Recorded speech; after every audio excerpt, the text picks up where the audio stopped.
Welcome in, Tiger fans and Jaguars fans, as we get ready for South Alabama against LSU. The Jaguars from Mobile making the trip across I-10, not too far of a drive. And I'm joined by the voice of the Jaguars, JT Crabtree. JT, I appreciate it, man. I know we've crossed paths over the course of the past couple of years, but we've never actually got to come together and do something like this, man. So I'm excited for Saturday, and I'm excited to get a chance to talk to you today. Yeah, man. Thanks for having me on. Looking forward to this weekend. We'll see what the Jags can do over in Death Valley with an SEC opponent. We've fared pretty well against Power Four opponents last couple of years, so we'll see what we can do coming up on Saturday. Good to be talking to you here. So it's JT Crabtree, voice of the Jaguars, and let's kind of just kick it off with this, JT. I mean, I was at Sunbelt Media Days. I know you were there as well, and obviously, kind of getting a feel around the Sunbelt Conference. You and I both know this. This conference, you head into the season thinking you have an idea of how things are going to play out, and then obviously you get to middle of September, early October, and the whole thing's upended. This is a South Alabama team over the past 2 weeks. JT has really kind of positioned themselves to maybe make some noise in the Sun Belt. They do get an opportunity, and I asked Coach Applewhite in his media availability today about that, and he spoke about how this is a big opportunity.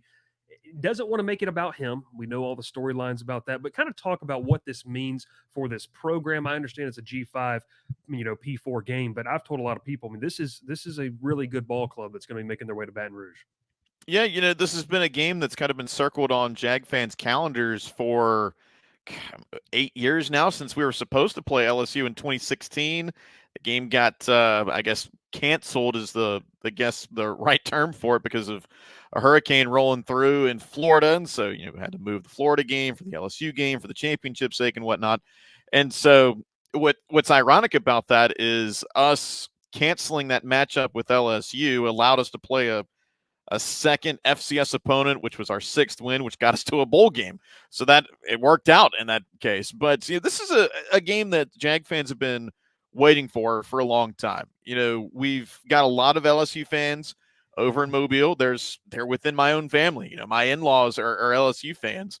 And so this is a matchup that, you see the SEC brand, of course, and you know that it's going to be high-powered football, and from a talent level, a size level, and everything like that, we're obviously going to be underdogs. But Mhm. if we could at all have a thought, a mindset, a momentum, a mentality, if you will, of hey, we feel pretty good right now, it would be right now after these last two games, scoring 87 points 2 weeks ago against Northwestern State, 48 on the road at Appalachian State, handing them their worst home conference loss actually since we beat them in 2014. And Right. so this Jag team is feeling good right now. Fans are excited about Jaguar football. It's kind of a very quick turnaround of a rejuvenation, if you will, because we started out 0-2. We had our offensive moments against North Texas. We didn't have them at Ohio. And all of a sudden, you're looking at an offensive team that is pretty darn prolific. And so fans are excited about our opportunity to go play this game. Of course, look at it on paper. It's like you said, it's the G5, it's the P4. It is what it is. It's a buy game. We're going to get a check, right? But fans are excited about the prospect of what South Alabama can do after what they've done the last 2 weeks. You talk about those 2 weeks, and I've told our fans over on our message board to go 24/7. I don't care who you're playing. 87 points is impressive. I mean, you have to be able to execute, and South Alabama's been able to do that over the past 2 weeks. And obviously, for LSU fans, maybe not privy to the Sun Belt, going into Boone and doing what South Alabama did, that doesn't happen too often. And JT, you kind of backed that up with that little history lesson there. Let's talk a little bit about this offense, because you have a quarterback that was very young last year, kind of steps into this starting role in Gio Lopez. Talk about what maybe LSU fans should watch out. And then obviously the name that pops off the paper is Fluff Bothwell as well. I mean, what is this offense doing so well right now that's allowing to put up the kind of numbers they have been? Well, it always, the cliche, it starts up front, and it has for us the last couple of weeks. Our offensive line had a ton of question marks coming into the season, and you returned, Reed Buys at right guard, and then Jordan Davis at left tackle, and then everyone else was kind of a question mark. Malachi Carney had played a little bit, but hadn't started consistently. He's been our everyday right tackle, and then Malachi Preciado, who's a Purdue transfer, he came in for the spring, Okay, you saw some spurts of him in the spring and whatnot, but how is he going to gel with the rest of them? Kenton Dorito at left guard is kind of the guy who can play a little bit of everything. He's been at center, he's been at right guard, and now it seems that he's found his spot at left guard. And so there were tons of question marks coming into the season of just what does that front five look like? And so far, they've looked pretty darn good. We've had a guy here or there, maybe his helmet comes off. We got a rotated true freshman in there, Asher Hale at left guard, and then we play kind of musical chairs with the offensive lineman because Reed Buys can play all 5 spots. And so we've done a good job of mitigating turnover as best we can, where last year and the year before that, our offensive line was pretty darn solid. And so the 5 up front has been very good. But like you mentioned, Gio Lopez, redshirt freshman quarterback, running back Fluff Bothwell, true freshman running back, has been stellar. If you look at overall our offensive numbers, 73% of our total offense has been accounted for by freshmen. Wow. It's Gio making plays with not only his arm, but also his legs. Of course, Fluff Bothwell has been tremendous as he's not even our starting running back. He's technically our 3rd string guy. And he leads FBS freshmen right now in rushing yards and touchdowns. And he leads the Sun Belt Conference in rushing yards and touchdowns. He's been tremendous. He's a guy who's maybe not the fastest dude out there, but you're not going to bring him down with an arm tackle. He's got a very good sense of balance. You may have seen this past Thursday at Appalachian State where on his 2nd touchdown, he was wrapped up by his hip and was going down. He spun out of it and put a hand on the ground, stayed on his feet, and scored a touchdown. And that's what this kid does. He doesn't do the flashy wiggle or anything like that. He's not going to spin by a dude and just put you in the spin cycle and go. He's going to barrel over you. He's going to find his creases. But the main thing, too, as a true freshman's been really impressive, he's patient. He sits there. He waits for his holes. He doesn't try to do too much. He's a very, very solid player. And so those have been the guys that have been really carrying the load for us. What's been exciting about a guy like Gio Lopez at quarterback is he's a mobile quarterback. And keep in mind, too, for folks that maybe don't know the history of South Alabama football, we're still very young. This is only season 16 of college football at South Alabama, and we haven't been FCS we started FBS in 2012. And so this is still a very young football program, and we've never really had a mobile quarterback before. We've had some guys that could run when needed, like Ross Matheny, Brandon Bridge, but we've never had a true dual threat guy. And Gio is definitely that. The stuff he's done with his legs to not only just run for yards or for touchdowns, but just to extend plays and improvise. That's actually where Gio is his best, is when he's kind of making something out of nothing. And so that's what's been really exciting about this offense, is that it seems like they have quickly gelled together. They're all on the same page. It's a great mix of veteran guys and young guys contributing. And also, they're just having success. I mean, that speaks volumes in itself. Major Applewhite talked earlier today about, confidence. Confidence is so hard to instill from a coaching standpoint, telling them they're going to be good at something until they actually see it. They're starting to see it now. And so this team's pretty darn confident over what they've done the last 2 games. You mentioned the results, and I know a lot of coaches talk, and Brian Kelly mentions this so many times in his press conferences. You can't be overly focused on results. It has to be a process. But JT, the results speak for themselves. I mean, South Alabama's rushing at nearly 7 yards a pop every time they touch the football. We've already kind of had this conversation on the LSU side of things about that could be a concern with the way South Alabama's running the football. Talk a little bit about what you might see the game plan be. Is that going to be part of it? Obviously, establish the run early against defense for LSU. That look, it's not the LSU defense of old. When South Alabama fans come over, it's not going to be that group that they saw in the 2010s that had so many NFL stars. They're growing, they're learning, they're going to need to develop, and I think this is a pretty big task for them to be able to control this offense. And that's what I think is the most curious thing for our fan base when they're looking at this matchup is you look at the offensive numbers that we've put up this year. Right now, 9th in the country in scoring offense, 13th in total offense, 20th in rush offense so far this year in the country. And then you look at the other side for LSU, and defensively, scoring defense, giving up almost 25 points a game. Total offense is 14th out of 16 in the SEC. And then pass defense, too, I know has been a huge problem for LSU this year. And so when our fans start to look at that and look at especially our passing weapons with Gio, but Brian Kelly mentioned earlier today, Jamal Pritchett, we haven't even talked about him yet, but Jamal Pritchett as our slot receiver I mean, he's our number one receiver. He can do a lot of good things. He's very twitchy. He's very good at escaping the arm tackles and the first guy off the ball. He's very, very good at that. A very explosive player. And then you've got a savvy veteran guy like Devin Voisin coming back from an ACL injury. That's, he's slowly getting back to where he was the last 2 years. But this was a guy that the previous 2 years was our number 2 receiver. And then he goes down last year and Jamal Pritchett steps up. Now he's number 1.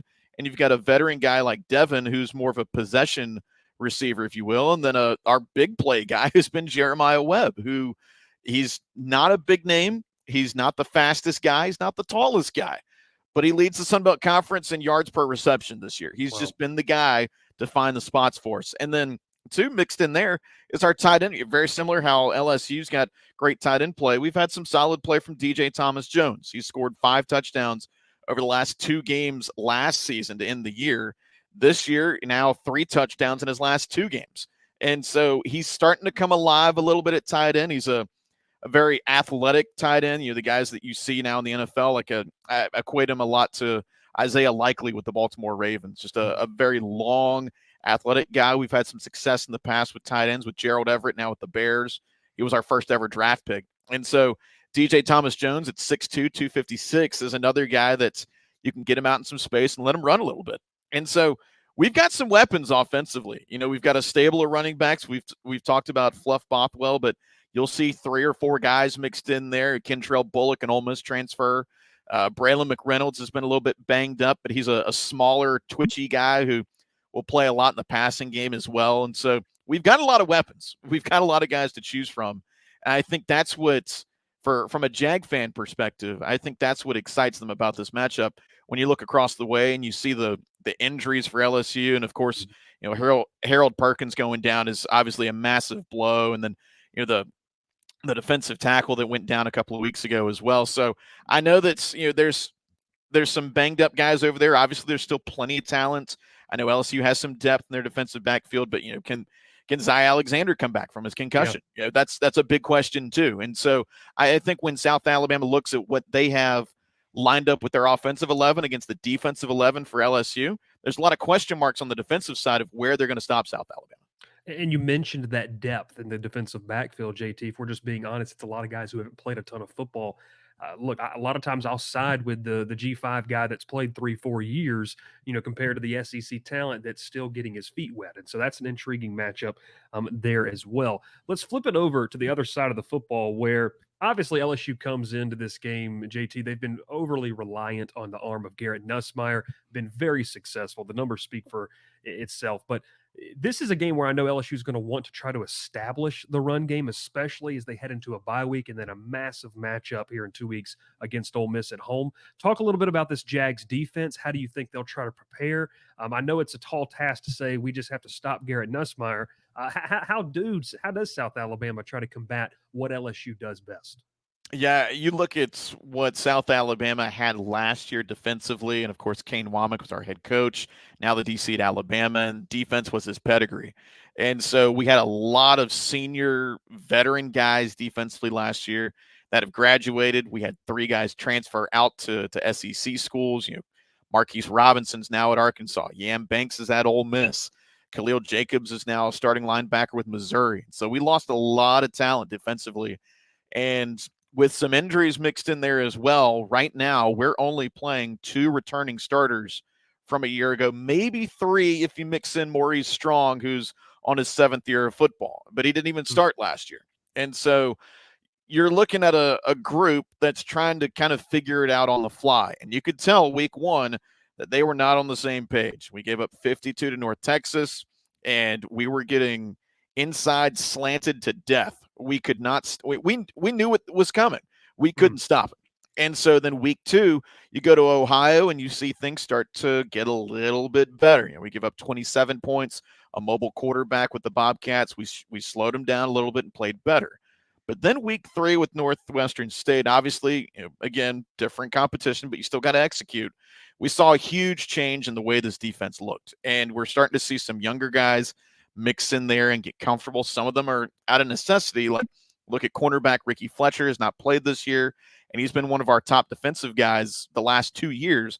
he hasn't played a snap this year with a back injury. And so Amari and Fortenberry, a true freshman who was probably 5th or 6th on the depth chart starting fall camp, all of a sudden he's found himself as our everyday starting corner, and he's done a heck of a job. Across the way, Lardarius Webb is a transfer from Oklahoma State who didn't play a ton. He came to us as a safety, and now he's the other outside guy. We've had some other injuries with Reggie Neely, who was a JUCO transfer last year, saw significant snaps. He hasn't played a ton this year.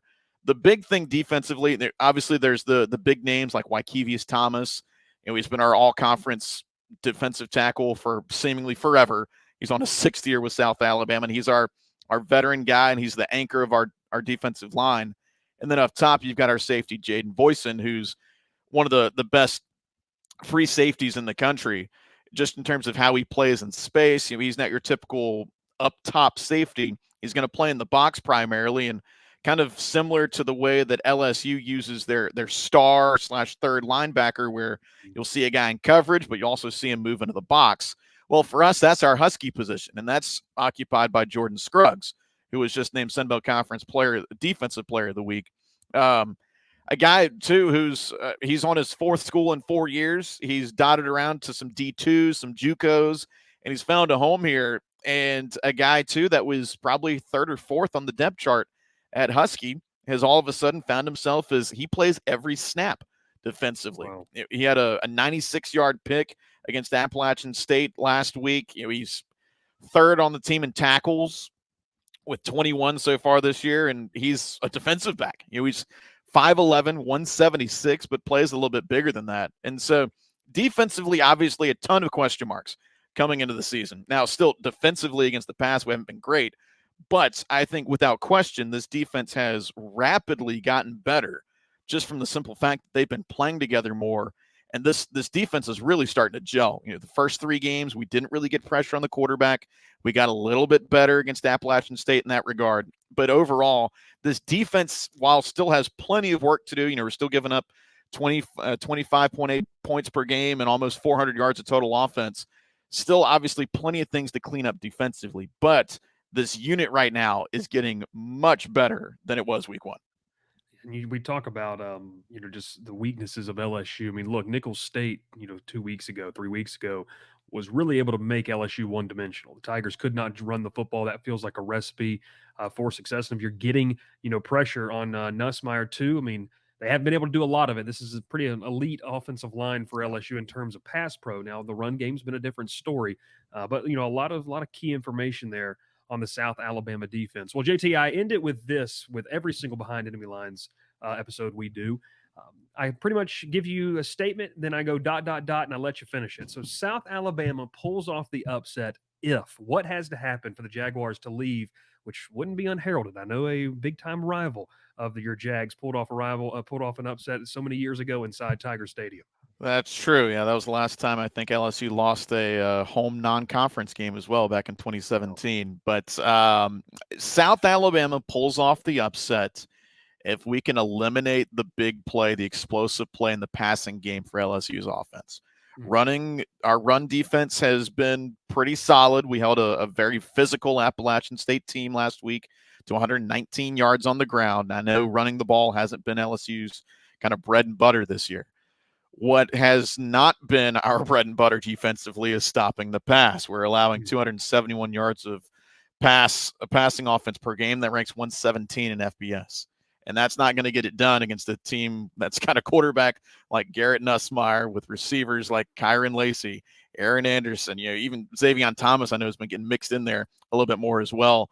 And then you get potentially Chris Hilton back from injury too. And then the tight end's pretty darn good with Mason Taylor as well. So obviously we've got to be able to figure out how to mitigate the big play. We've done a pretty good job of that as a defense the last couple of weeks. We gave up a 47-yard Hail Mary at the end of the first half last week at App State, just a broken play that we couldn't come up with.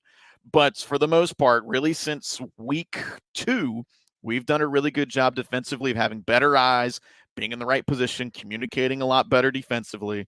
But if South Alabama is going to pull off the upset over in Baton Rouge, it is eliminating the explosive passing plays by LSU's offense. That's all the keys that you need to know and more, JT. We appreciate the time. I'm sure you guys have some content that you all are putting out. If LSU fans want to know more, maybe you guys have a coaches show later in the week. What does that look like, and how can LSU fans tune in if they want to know more about Major Applewhite and this team? Sure. Yeah, appreciate the plug there for us. Our coaches show every week, Jags Live, is Wednesday night, 6 to 7 on locally in Mobile, Sports Talk 99.5. It's also nationwide on the free iHeartRadio app. If you've just searched Jags, it'll pop up there as well. And if you don't catch it live, it will be uploaded on all major podcast platforms, again, by searching Jags. It's on there. But we've got podcasts, we've got coaches shows, we've got little daily Jaguar updates that we call. So a little bit of everything there. If Tiger fans are interested in what's going on with South Alabama athletics, you can find it there. It'll be a fun one inside Tiger Stadium, a night game, and I know fans on both sides are going to be. It'll be a little cooler. It'll be a nice football atmosphere, hopefully, there on Saturday night. JT Crabtree, we appreciate the time, man. Best of luck to you. Have safe travels over to Baton Rouge, and we'll have to catch up when you get here. Appreciate it, man. Good to see you.